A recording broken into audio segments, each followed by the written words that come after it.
now continue, and I have two more. We have London and Eastern Region. London.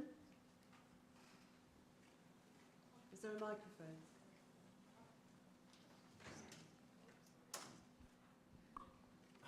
Yeah. London's question is, do you support the Housing Association tenants' right to buy? And if not, how would you campaign against it? Thank you. Thank you. And Eastern?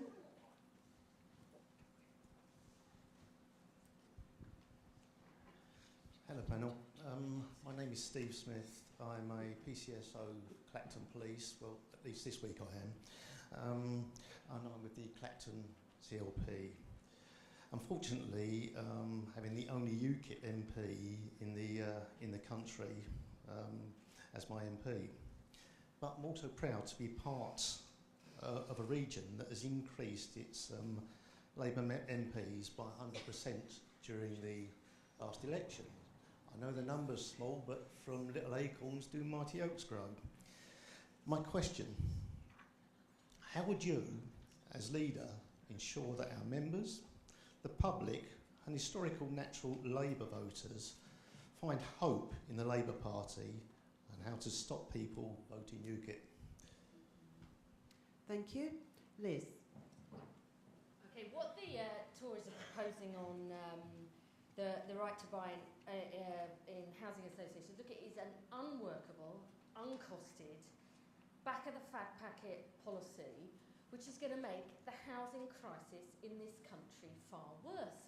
You know, housing associations, and I know there are actually huge problems everywhere, but I know in particular about what's happening in London, where the housing associations are deeply concerned that the homes they've been planning to build over the next few years, you know, borrowing the money for that investment based on their assets, that they may not be able to do that if those assets are sold. It doesn't make sense. You know, if you need to build homes in future, our housing association needs to borrow, and if they don't have the homes there to do that against, we're going to see fewer homes, not more. And look, you know that we as a party have supported the current right to buy, but let's be honest, you know, there has not been like-for-like replacement.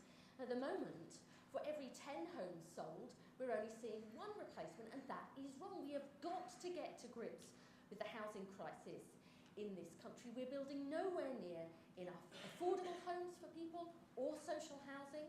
That's pushing rents up for people in the private rented sector, and that's making the housing benefit bill soar. Look, you know, over the last Parliament, 95% of government spending went on housing benefits and only 5% on building homes. That is completely the wrong way round.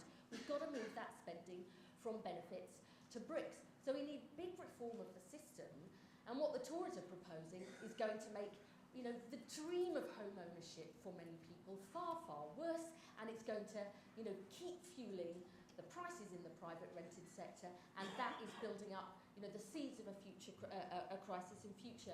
And we've got to take them head on this and propose our alternative, because I really believe that, you know, holding the Tories to account is essential, but we have to provide an alternative too.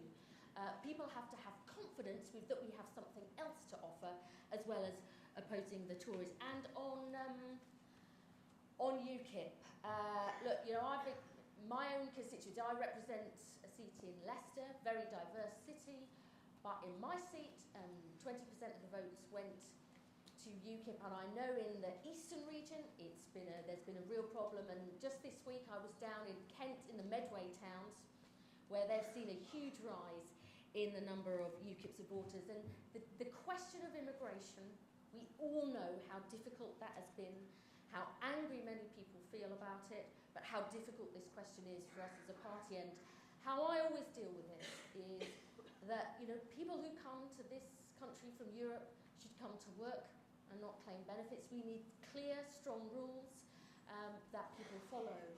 But, you know, I think we have to be both firm on immigration, but also firm on discrimination, which is completely unacceptable. And for me, we have to offer people this chance and not simply a grievance. When I visited the Medway and went to a huge new company in Chatham, that produces video gaming, they'd had to employ 16 people from Eastern Europe because we're not giving people the skills that they need, the engineers, the training, the designers, the project managers, and that is wrong. We have to provide people with the skills they need to get decent jobs that pay a good wage. It is tough for us, but that's the different approach I would take. Thank you. Jeremy? On the housing issue, I represent an inner London constituency where 40% of the population live in council or housing association property, around 30% in the private rented sector and about the same in the owner-occupation sector. My council has a very good record on building council houses. Islington have done really well on this. We're just completing a very nice development of 20 flats on Caledonian Road. And if the government's legislation goes through, they will never be occupied by council tenants. The council will have to sell them immediately into the private sector. That is immoral and wrong, and therefore I'm opposed to the sale of high-value properties. I'm also opposed to the sale of council and housing association properties, whilst there is a desperate housing shortage. There is no like-for-like replacement in any meaningful way going on. More than a third of council properties that have been sold end up in the private rented sector, sometimes owned by very large companies, sometimes owned by all kinds of people, and the rent levels charged in the private rented sector in my area are a disgrace beyond belief. Council flat, £100 a week, neighbour, private rented sector, identical flat, rent £400 a week. There's no moral or reasonable justification for that. And if the government is going to say to housing associations, you've got to sell your property, A, it's not the government's to sell. Housing associations are quasi-independent organisations. Why not? I've used this point rhetorically, and it upset quite a lot of landlords. I said, well, why not have the right to buy in the private rented sector as well? If it's good enough for councils and good enough for everybody else, why not there? And so I feel very, very strongly about this. I also feel that housing associations are increasingly losing their way. They're very involved in sales. They're very involved in building for sale. They're very involved in developing themselves into housing companies with often a less than 100% social renting policy that goes with it. So I just think we need a housing strategy that builds council housing, does not sell them, regulates, including rent control in the private rented sector, and housing associations being more democratic in their operation and how they run their affairs. And in the 25 seconds, I think it is, that I've got left, I would just say this. You're being generous. What, it's 35 seconds? Wow. Thank you very much. That's the time Usain Bolt can run 400 metres, I would have thought, so let me get on with it. Yes, I campaigned in the general election in lots of places, as we all did, and I was delighted when Clive Lewis won Norwich South. Fantastic, and what a great MP he is. I was very sad that we didn't gain Great Yarmouth, which I also campaigned in, and I was very sad that we didn't win in Thanet, but was rather pleased when Nigel Farage didn't either. So there was, there was sort of half a thing there. But why were people voting UKIP? It was cynicism, it was desperation, it was plague on all your houses, it was a feeling that we or nobody else really represented them. And then I was at the People's Assembly Anti-Austerity March 2 weeks ago, 250,000 people there, people from all walks of life, all parts of Britain, marching together, wanting something better, something different, a future of hope. We can unite people if we're demanding full employment, demanding housing for all, demanding public services, demanding investment rather than austerity and cuts in the economy. We can unite people about that. And that will defeat UKIP. That will defeat the cynicism that surrounds UKIP and bring lots of people back into the Labour fold. Be optimistic, be strong. That's how we built the trade unions. That's how we built the Labour Party, and we've got to do it all over again, and we will. Thank you.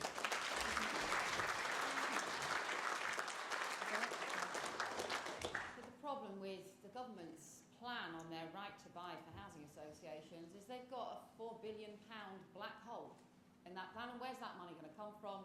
It's from the homes that people need, from the affordable housing, social housing that people need, that desperate families need across the country. And the consequence of this is going to be not just the councils having to sell off more homes with no replacement for them, not just the housing associations not being able to build more homes because of the way that they've drawn up this plan. But what it really means is more families in bed and breakfast across the country, more families who are homeless, and longer waiting lists for the homes that people desperately need. So that's why we've got a campaign against it. That's why we've got a campaign and just keep pointing out their sums don't stack up. This doesn't make sense. It's not a good housing policy. I support the right to acquire that housing associations have. They manage that and work that effectively as a way of getting people that first chance to get on the housing ladder. But we can do that in a fair way rather than in a way that ends up hurting other families and ending up making our housing problem worse. And I say as well, I think we've got to just build far more homes. You know, I think we weren't ambitious enough at the election. We talked about 200,000 homes. We should be building 300,000 new homes a year. And people have said, well, you can't do that. Actually, we did it. When I was housing minister, we did get house building up to just over 200,000 a year. But there was so much more we needed to do. We should be doing new towns, new eco-towns, new garden cities. We did it all after the war. We should do it again if we really want everybody to have a good housing for the future. And then it comes to UKIP, that we've got to take them on. Not ape them, but take them on. And there was this myth, wasn't there too often, that somehow UKIP were only taking votes from the Tories. They weren't. They were taking our voters, and we need to take them on. And yeah, that does mean recognising that there are people who did have serious worries about immigration that we dealt with on the doorstep. We know immigration is important to Britain, but it's got to be controlled and managed so that the system is fair, so that people support it. So that's why I think, to be honest, you need more staff to actually make sure that the rules are enforced. The way you also need fairer rules, because if you've got people being undercut in their pay and jobs because immigration is being exploited, where you've got people, sometimes in worst cases, it is modern slavery, the way in which people are treated, everybody loses out. People who come to this country who want to support their families lose out, but other local workers who see their wages and conditions undercut are losing out, and responsible employers are also losing out as well. So I think we can have a progressive approach that's fair, based on our values, on immigration policy, tackling the exploitation, fairer rules on benefit, more support for public services, bringing extra investment from Europe into those areas that have got higher immigration. Those are sorts of fair policies that we can put forward. And then just point out to people that any idea that somehow UKIP stands up for working people, when they want to get rid of maternity pay or maternity rights, then they want to undermine people's rights, when they want people to end up replacing the National Health Service with a US-style market-based system, and challenge them particularly on this idea that, you know, they sort of the outrageous divisive things that they say, because I just really strongly believe it is not racist to talk about immigration and immigration policy, but it is racist to do as some of those UKIP candidates were doing, to say things like Lenny Henry should leave the country because of the colour of his skin. That is racism, and when we hear racism, we should always call it out.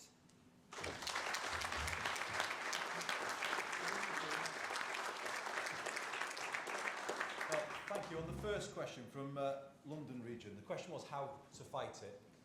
It is fraught with difficulties, this policy, and we should fight it. And I would point to 3 specific things that I would do as leader to fight it. Number 1, I would invite people to look at what happened with the original right to buy policy and the chaos that that has now caused in the London housing market. Hasn't that contributed to an overheated, dysfunctional housing market? I think people can see that very clearly now. And this is the Tory way, isn't it? Let a lucky few scoop the jackpot and escape, and then make the problem worse for everybody else. People understand that if we point it out. The second thing I would do, this is a very practical way to fight it.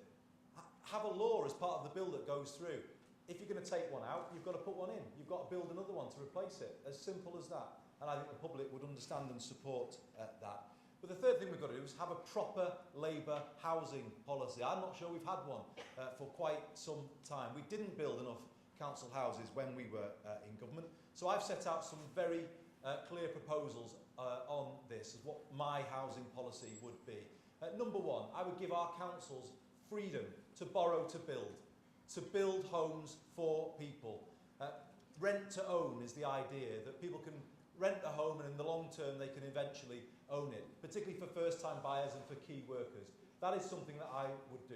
The second thing that I would do is give councils and councillors simple powers of CPO over private rented properties owned by absent landlords who rake in the housing benefit but don't put a single penny of that housing benefit back into the upkeep of their properties, because those properties drag whole streets down, they drag whole communities down. It is wrong, we should stop it, and under my leadership we will stop it.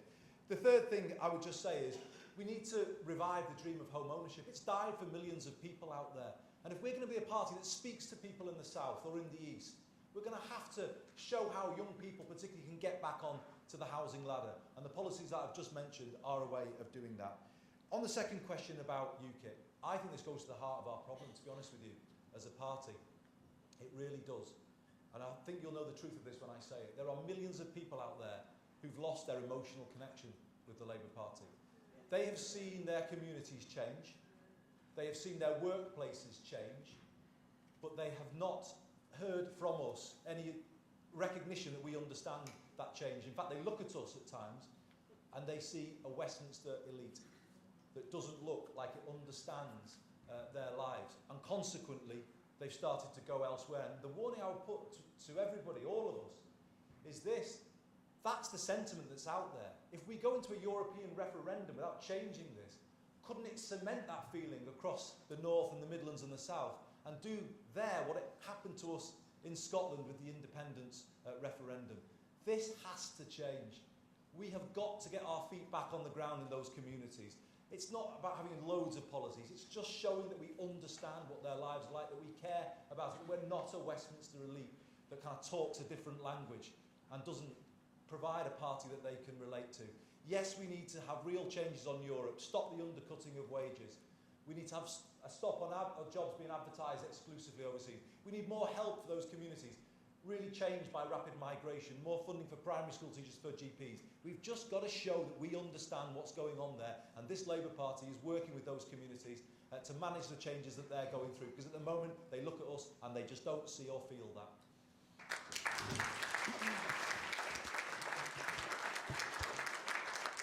We still have a number of questions, so I'm going to get a very strict, with a maximum of 1 minute per question. Is that okay? You think you can do it? Right. We go to now Scotland and the West Midlands. Scotland, please.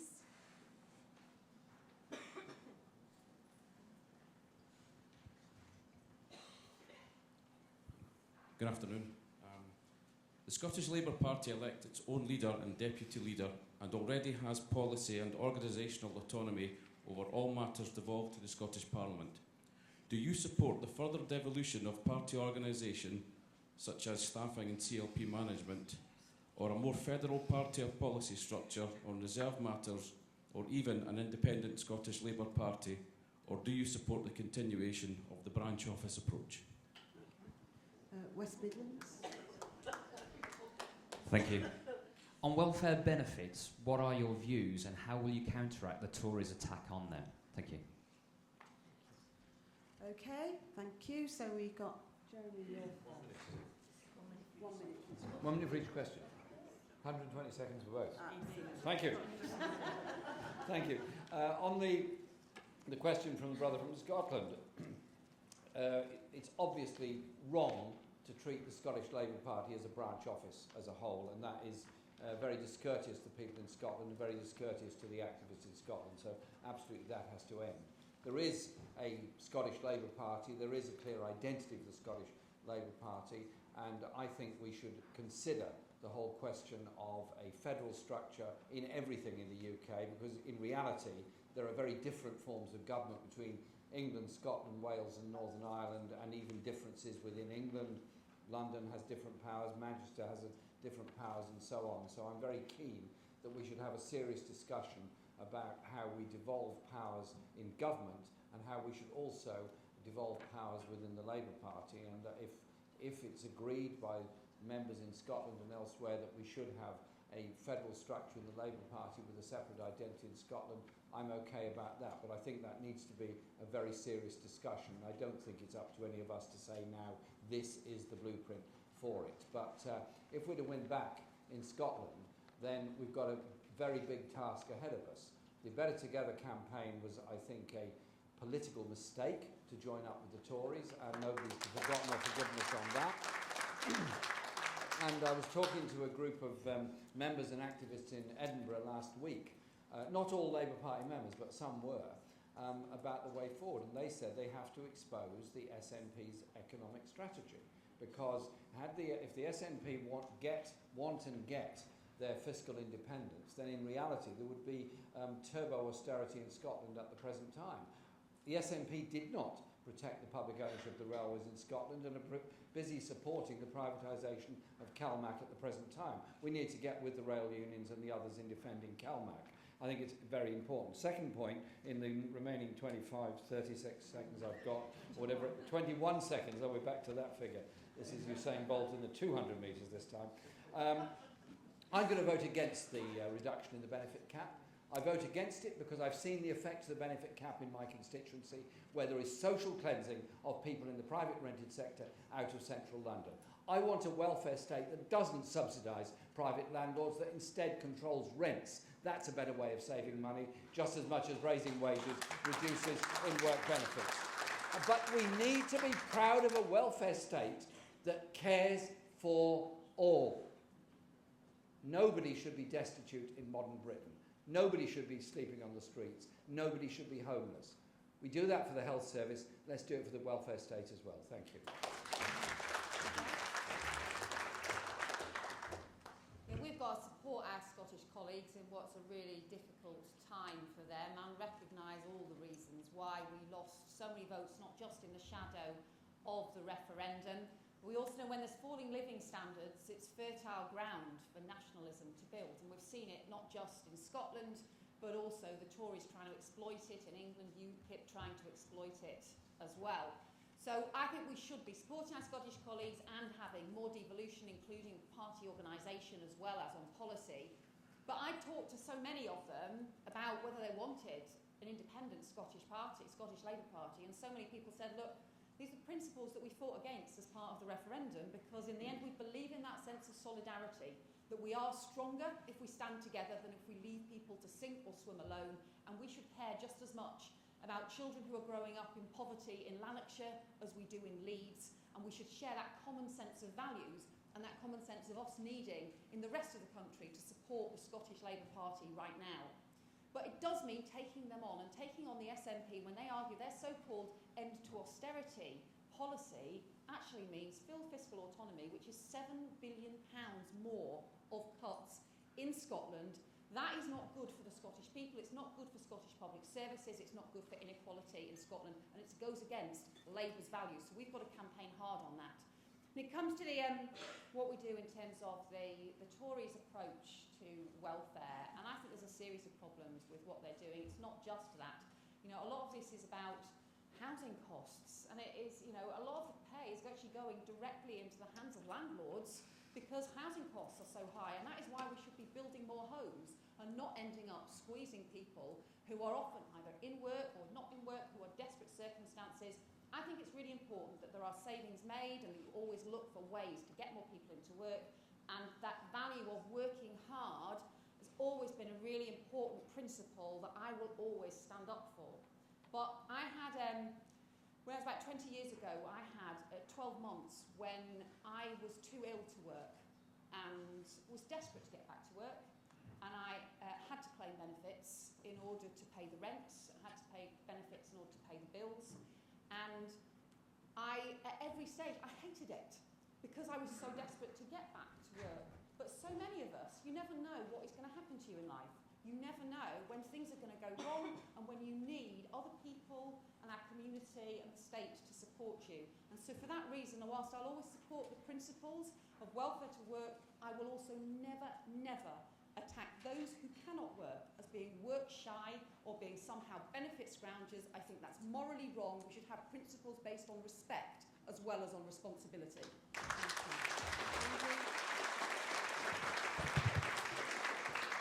On Scotland, we've got to ask, you know, why are we where we are? And the answer is we haven't got the relationship right, have we, between London and Edinburgh ever since devolution. And we've had a grudging kind of approach to it. But it's actually deeper, and it goes back to the answer I was giving a moment ago. It's because we have become a Westminster-centric party, basically, isn't it? That, I would say, is the problem. People in Scotland have looked at our front bench and they haven't been able to relate to those people on that front bench. They haven't been able to understand the language that they have been talking. And this is how Labour has kind of drifted away and left that space for others to get into. This party has too often been parachuting people into the parts of the country it considered safe, as though, it's what sends the message to people, doesn't it? We just take you for granted. And that is our problem. That is what we've got to change, and that's what I'm offering you all as leader. I will change that. Labour will look, sound, feel different under my leadership. Have a front bench full of accents, diversity. It will not be the same Labour Party. Make no mistake about that. I want to have a more autonomous Scottish Labour Party within UK Labour. You know, they tell me that they were waiting for a year to campaign against the bedroom tax. They were waiting for a signal from London that they could do it. We can't have that anymore. We should have a Scottish Labour Party that follows the logic of the Scotland Bill, fully free to campaign and have autonomy in those areas. And I will put those changes through immediately as leader, because those changes need to be in place before we go into Holyrood elections next year. On benefits, let's be honest about this. We cannot set ourselves against any changes, can we? Just think about what you hear in your community. We can't. But there is a Labour way of doing things, isn't there? And the Labour way of doing things is to say the best way to bring the housing benefit bill down is to do what I said before, to build more homes, to take action against those absent private landlords. And on tax credits, you know, surely we should be building on that proposal we had to give incentives to pay the living wage. But you asked me what I would do about it. I said at the very start today, I will fight against it, as I've shown how I can fight on the NHS. Where is the mandate for these cuts to tax credits? Where is the mandate for any cuts to sickness benefit or to disability benefits? They don't have one, do they? They didn't spell it out before the general election. So that means we speak for people in saying you have no right to do this. You have no right to play politics with the lives of vulnerable people in this country. And you know me well enough to know, as Labour leader, that is what I would do, starting from day one, taking the fight directly to them.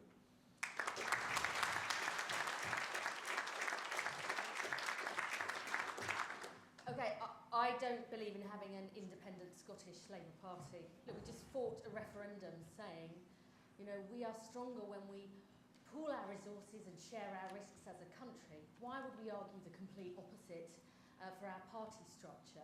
Yes, we should have a more federal party with far greater power and control. I think not just in Scotland and Wales, but I'd like to see that in the regions and constituencies too, because you know, we all know in our different parts of the country, you often know better what works locally in terms of your message and issues, and that shouldn't all be controlled from the centre. Look, how we win back support in Scotland is vital. I think the problems there happened way before the referendum. They happened over years. We lost touch with too many people. We took the voters for granted. Many people thought their political careers were best served in Westminster, you know, not in Scotland. And I think we didn't have that broad, positive message for the future that everyone could feel part of. You know, yes, there were issues about us in the Being in the Better Together campaign, but I think the real problem wasn't that. It was that we didn't have that optimistic, positive vision of the future of Scotland and the United Kingdom that everyone could feel part of. But we're going to have to take this on. Because, you know, for me, a party, the SNP, that raises nationalism and your national identity over and above any of the things that we have in common as human beings is wrong. I don't believe they're socialists, they're nationalists, and we have to take the fight to them. And on welfare benefits, let me say this. You know, I believe in a social security system that when you lose your job or you get sick, is there to catch you when you fall, to help you get you back on your feet again if you can, and provide decency and dignity if you cannot work. And the system is failing at the moment. It's failing to get people who want to work but need help and support to do that.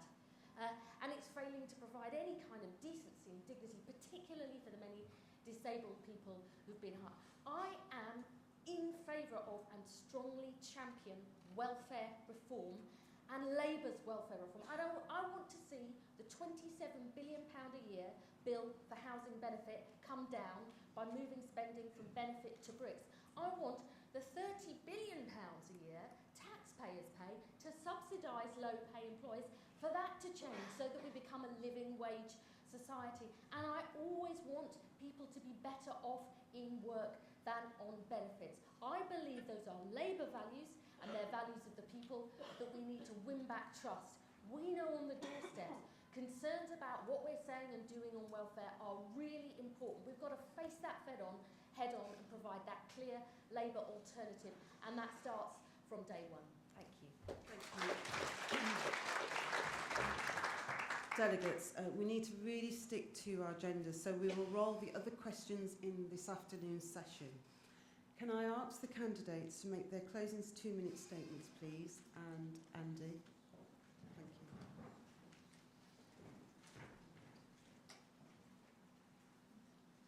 Thank you, Chair. Thank you, everybody, for your questions. I'm not running a campaign just to win this contest. I am running a campaign to win for you, to win for your members, to win for Labour in 2020, because they can't afford for us to lose again. And the only way, though, we're going to win again is if we face up to that hardest truth of all. And I mentioned it a moment ago. Millions of people out there, millions, have lost that emotional connection that they once had with the Labour Party. How many doors did you knock on a few weeks ago and hear people say, my dad voted Labour, my granddad did, but you know, I'm not there anymore? How many times did you hear that?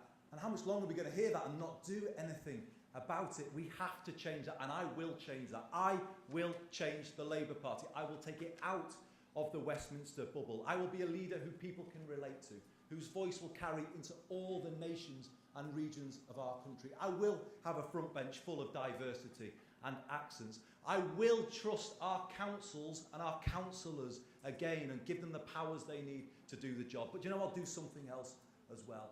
I will give this party of ours its pride back. It's time to stop beating ourselves up. It's time to get up off the floor. This movement has the best values. It has the best people. Be proud of who we are and what we have achieved. But help me lift our sights again and develop a Labour vision for the 21st century. A comprehensive education system that leaves no child behind, not a market of free schools and academies.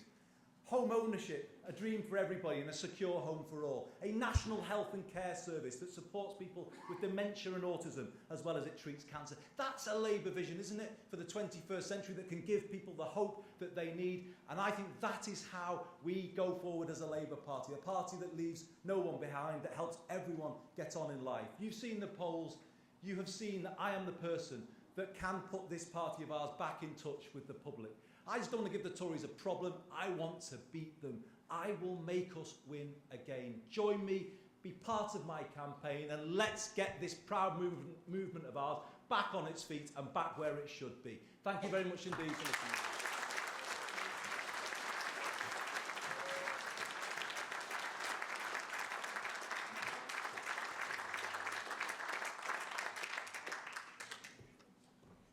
The painful truth is we lost the election because we lost touch with too much of the country. People didn't trust us on the economy or with their taxes, and we didn't have a positive alternative of a better life that everyone could feel part of.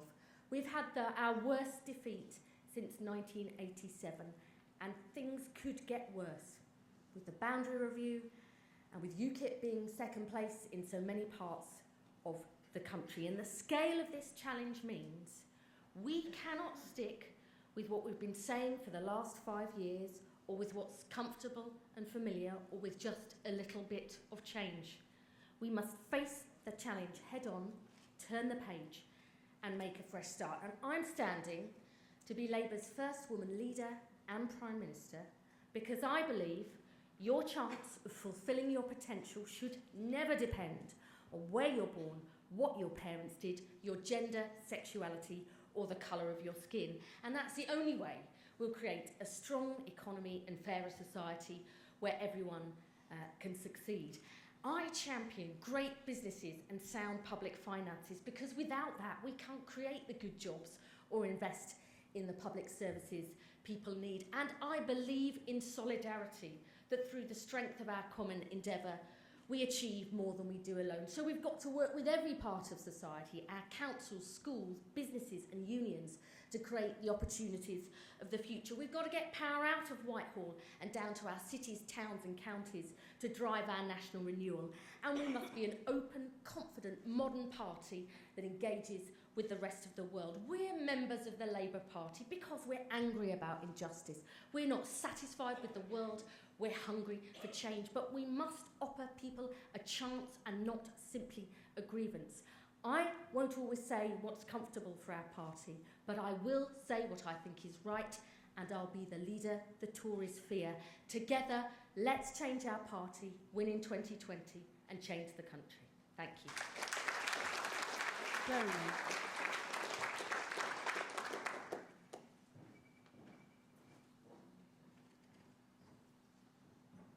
Thanks very much for great questions and great discussion today. We're embarking on another 5-year attack on everything that we believe in by this government. We had it with the coalition, we've now got it with them. And they're followed in support by various media outlets that blame migrants, blame the poor, blame those on benefits, anybody except the real causes of the economic problems that this country faces. The budget next week is going to be horrific, accompanied by a further 12 billion cut in the welfare budget, and I suspect a great deal more privatisation and further cuts in many, many government departments, and local government will probably bear the brunt of the worst cuts of all, with more privatisation, more contracting out, more short-term working and more insecurity in jobs. The results of this are going to be a much deeper and more unequal society in Britain. We already are the most unequal society in Europe. We already have an unprecedented number of people, almost unprecedented number of people living in desperate and deep poverty, and that poverty is getting worse. Ian Duncan Smith's solution to the problem of child poverty is to redefine it. So you keep changing the goalpost so it looks different. The reality is they're not going to do anything about child poverty. We have to do something about it. The last Labour government made some good steps in that direction. We've got to go a lot further and be prepared to stand up for equality of opportunity in our society and a welfare state that means exactly that. Therefore, we have to challenge the whole notion of what austerity is about. We can unite people on that, as we did on the march, as we did on all our demonstrations. But we have to do things collectively as a party, as a union. And Tony Benn once said, the best leaders are those you don't remember because we did it ourselves. Thank you.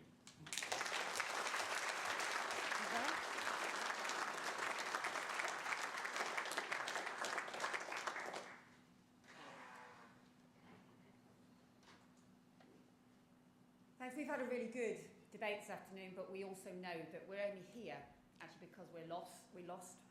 And what brought it home to me is on polling day, my constituency in Normanton, and a woman who came up to me and said she wanted help with her bedroom tax arrears, over £1,000. And she was in tears when she talked to us. And I said, look, you really must go out and vote. And she did. She voted Labour, she voted for us, and yet we lost.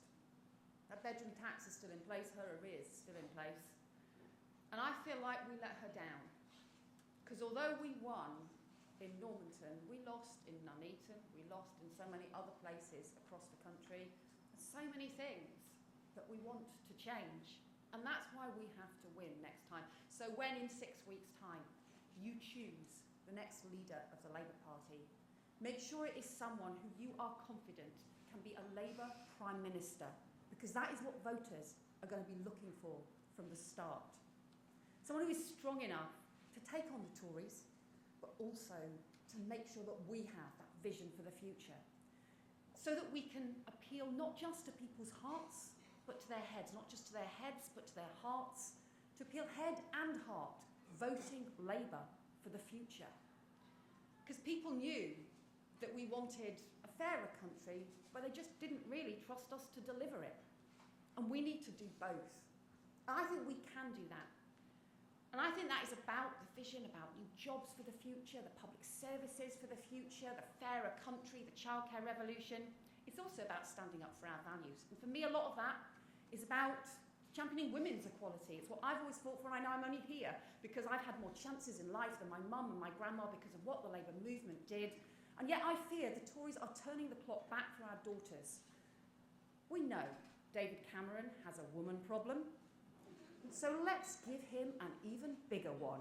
Smash our own glass ceiling and elect Labour's first woman leader and first Labour woman Prime Minister as well. Thank you.